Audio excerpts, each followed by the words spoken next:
দু 3 দিন আগে বাবার কথা বলা, কথা কম বলা শুরু হয়। এটা হচ্ছে প্রথম সিমটম। দ্বিতীয় সিমটম, বাবার খাদ্যর মধ্যে অত কিছু, খাদ্য গ্রহণের কোনো স্পৃহা থাকবে না।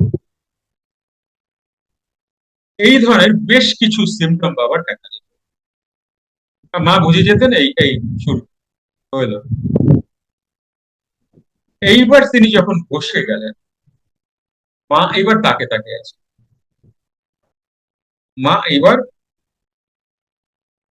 বাবা তো ঘরের দরজা খিল মেরে বসতেন, বাবা ভেজিয়ে বসতেন, মা ঢুকতেন। মাও তো ব্রহ্মমুনি, সাধারণ সাধারণই নয়, মাও তো ব্রহ্ম।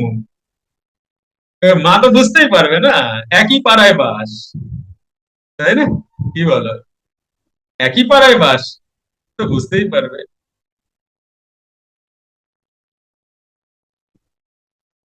তো ওই সময় মা বহুবার, 3 থেকে 4 বার আমরা শুনেছি, বাকি কতবার আমি পরে আর কি, বাবাকে নামিয়ে এনেছেন, নিয়ে এসছেন।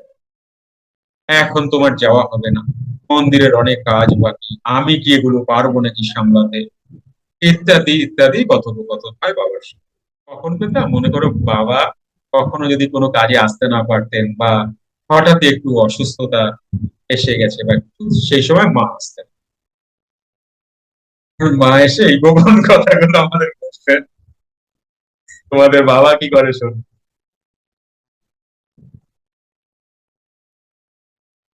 যাই, তো এগুলো না, তোমরা এগুলো দেখে বুঝবে না কারণে, বললাম না? তাই তোমাদের সবসময় আমি আমি একটা কথা বলি, যে কোনো সাধু মহাত্মা কারোর কোনো কাজের বিচার করতে যাবে না। আসলে কি, আমি কতটুকু বুঝি তাদের, তাই না? আমার তো সীমাবদ্ধ আমার মন। যদি কিছু দেখো তোমার বুদ্ধিতে, তুমি ওটা নিয়ে বেশি ডিপে ঢুকো না, তাহলে গুরুরাও সন্দেহ করে দেবে, ইগনোর করে বেরিয়ে চলে আসো।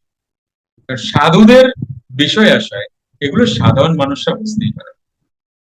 যুক্ত ক্রিয়াযোগ, সুষুম্না অন্তর্মুখী প্রাণায়াম, সম্ভাবী মহামুদ্রা, কপালভাতি শিখতে চাইছেন? প্রতি সপ্তাহে মঙ্গল, বুধ ও বৃহস্পতিবার রাত 8টা থেকে 9টা অবধি জুম অনলাইনে নিজের বাড়ি বসেই শিখতে পারবেন। যোগাযোগ জ্ঞানী গুরু কমিউনিটি, ফোন নাম্বার 9903680146।